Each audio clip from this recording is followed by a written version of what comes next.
Everything changed in an instant when I heard my husband's harsh tone over the phone. He sharply questioned why I always fell apart when he needed me the most, completely indifferent to the fact that I was in the hospital, worried sick about our baby's well-being. Instead of offering support, he grumbled about his hunger and the lack of my home-cooked meals, saying he was too impatient to wait and planned to eat out with his parents.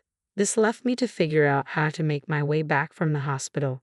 His words only heightened my anxiety and sorrow, amplifying my fears for our unborn child's safety and my ability to protect them. I had once been a committed cosmetic salesperson, recognized for my diligence and success, with many accolades to my name. Falling in love with my husband had felt like a fairy tale, and our courtship quickly led to marriage.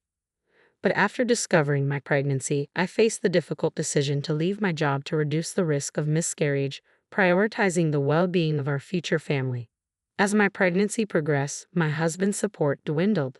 The initial excitement had given way to irritation, and daily tasks became Herculean efforts. I struggled to meet his expectations, and his constant inquiries about lunch, along with his dismissive comments about the simple meals I managed to prepare, left me feeling disheartened. He trivialized my pregnancy challenges, refusing to acknowledge them as legitimate health concerns, which made me feel isolated and unsupported. This was a stark departure from the man I had fallen deeply in love with. He stopped attending doctor's appointments and showed little interest in the household duties that became increasingly difficult for me. Our home, once a haven of love and respect, had turned into a battleground of constant strife as I fought to safeguard both myself and our baby. Despite these trials, I clung to the hope that understanding and patience would return to our relationship. Perhaps he was just overwhelmed and stressed from mentoring a newcomer at work. I reassured myself that things might improve once the baby arrived and his workload eased. I often whispered words of encouragement to my growing belly, trying to maintain a positive outlook despite my physical discomfort and the tension at home. Unfortunately, my husband's behavior didn't improve. To make matters worse, my in-laws began dropping by unannounced, complicating everything further. They would critique the cleanliness of our home and express concern about how we would manage with the baby. Yet they still expected immediate service when it came to meals. These visits left me feeling defeated and anxious, and my husband siding with their criticisms only deepened my sense of inadequacy. One day, while heavily pregnant, I went out to buy groceries but ended up collapsing from sheer exhaustion. When I regained consciousness in the hospital, relief washed over me to hear that our baby was unharmed, but the doctor advised several days of rest. I noticed missed calls from my husband on my phone, hoping for some sign of his concern when I returned his call. Instead of comfort, his first words were sharp and accusatory. "Where have you been?" His indifference to my well-being and our baby's safety chilled me to the bone. I tried to explain. "I'm sorry. I collapsed at the store and found myself in the hospital. They had put me on IV fluids and wanted me to stay for a few days to recover." When I called my husband to explain, his response was curt and lacking any empathy. "You collapse and I'm supposed to care? Why don't you answer when I call?" "You're so slow," he retorted, worsening my distress. Overwhelmed by his harshness, I pleaded, "Please stop yelling. It's not good for the baby." But he dismissed my concerns, continuing to complain, "We're starving here waiting for your awful cooking, and you're just relaxing in the hospital." It was clear that he preferred dining out with his parents rather than being there for me in my time of need. This realization only deepened the stark negativity surrounding our home environment, an atmosphere I feared would envelop our child. The sharp sting of my husband's anger and apparent indifference felt crushing. I hung up the phone, feeling utterly abandoned and heartbroken as I shuffled back to my hospital room, tears flooding my cheeks, a stark reflection of my vulnerability. In that low moment, a familiar, comforting voice reached out to me. "Are you okay?" Looking up, I saw Elizabeth, a cherished acquaintance from my days as a cosmetic salesperson, extending a comforting towel toward me. Seeing her again brought me an immense sense of relief and warmth. "Elizabeth, it's you. I'm so glad you remember me." Our unexpected meeting felt like a beacon of kindness and connection in my darkest hour. To me, Elizabeth was more than just a client. After a difficult divorce that had eroded her confidence and led her to shun makeup completely, I had approached her at the cosmetics counter one day, eager to help her rediscover some joy in self-care. The transformation wasn't just about her appearance. It revitalized her self-esteem and marked a significant step in her emotional recovery. Over time, Elizabeth became a friend rather than just a client. However, about 6 years before I resigned from my job, Elizabeth stopped visiting, and I often wondered about her whereabouts. Now, here she was, offering support when I needed it most. I had been hoping to reconnect with you, Elizabeth. I admitted I was surprised yet grateful as Elizabeth explained her absence. I'm sorry for just showing up out of the blue, she said. I've been working abroad, running a business overseas. It's been hectic and I haven't had a chance to enjoy summer or good food in ages. Her words trailed off, but her presence was a profound comfort, reminding me of the bonds that could sustain me through tough times. When Elizabeth mentioned she had just returned and sought me out, her laughter lightened the mood. Believe it or not, right after I got back, I tried to find you, she chuckled. It turned out that Elizabeth had returned with a mild health scare, a pieces, which fortunately had been caught early and was easily treatable with medication. If this had happened while I was still overseas, the treatment costs would have been astronomical, she explained. So, in a way, I'm glad it happened here. Her optimism and warm smile were infectious, lifting my spirits as we joyfully reminisced about old times.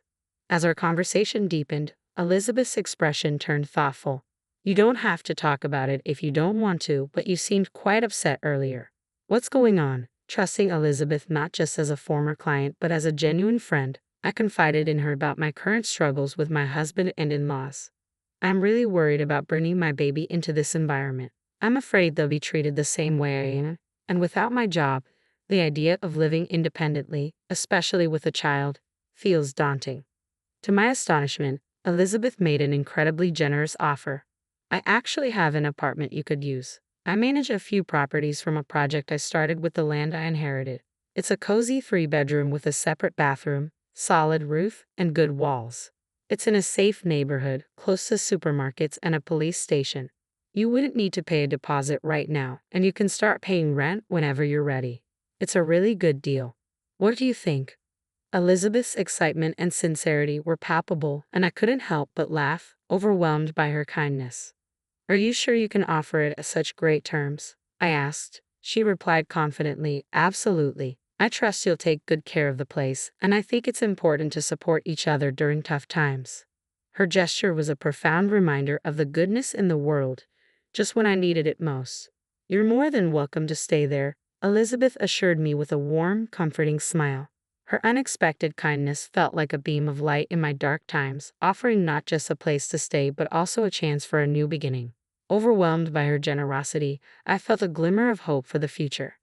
I gratefully accepted her offer, and a few days later, after the doctors had cleared me, I didn't return to the home I shared with my husband. Instead, I moved straight into the apartment Elizabeth had arranged for me. She had handled everything over the phone with such ease and kindness that I was left in awe. As I settled into Elizabeth's cozy and welcoming apartment, a twinge of guilt crept in for not paying rent immediately, but she brushed it off with a laugh, insisting that I shouldn't worry about it. While my husband was at work, I took the opportunity to go back to our old house to collect my belongings. The place felt strangely hollow and abandoned, mirroring the emptiness inside me. But Elizabeth's support extended far beyond just providing shelter. She connected me with a lawyer who had previously helped her, which solidified my decision to file for divorce. The lawyer was encouraging, and with each visit to the hospital confirming my baby's health, my resolve strengthened. One day, as I was leaving the hospital, my heart sank at the sight of my husband John, waiting for me. Panic set in, and despite my attempts to leave quickly, my pregnancy slowed me down. He confronted me, demanding answers about the lawyer and our new living arrangement. Gripping my arm tightly, stating my ground, I insisted that any discussions about divorce, compensation, or child support should be conducted through my lawyer. I refused to go home with him. Just then, a young woman named Lisa intervened. She introduced herself and stepped protectively in front of me, her tense interaction with John revealing an underlying strain. Lisa firmly told him that he couldn't force me to leave against my will. Her bold stance was a stark contrast to my vulnerability, providing an unexpected layer of support when I needed it most. Lisa's firm resolve, coupled with her threat to call the police, dramatically shifted the dynamics of the situation, giving me the much-needed boost of hope and courage to stand my ground. Seeing her determination, John quickly retreated, fear evident in his hurried exit.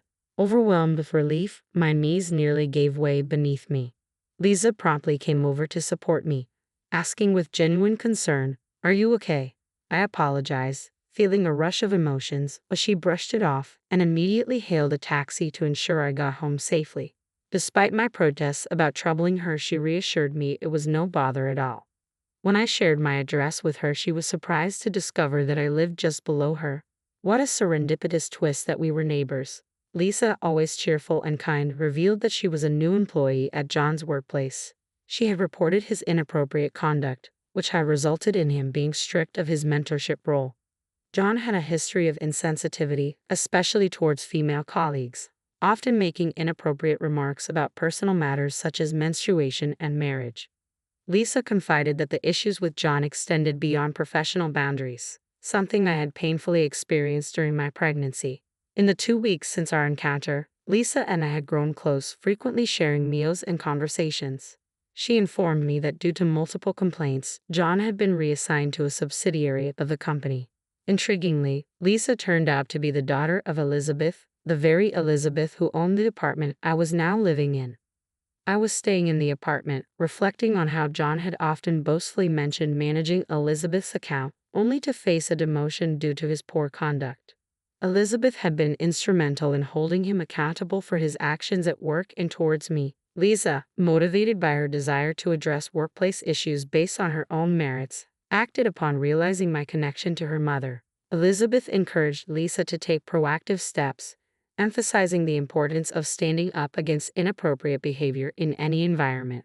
This revelation deepened the bond between us, as we both appreciated the strength and support stemming from our shared experiences.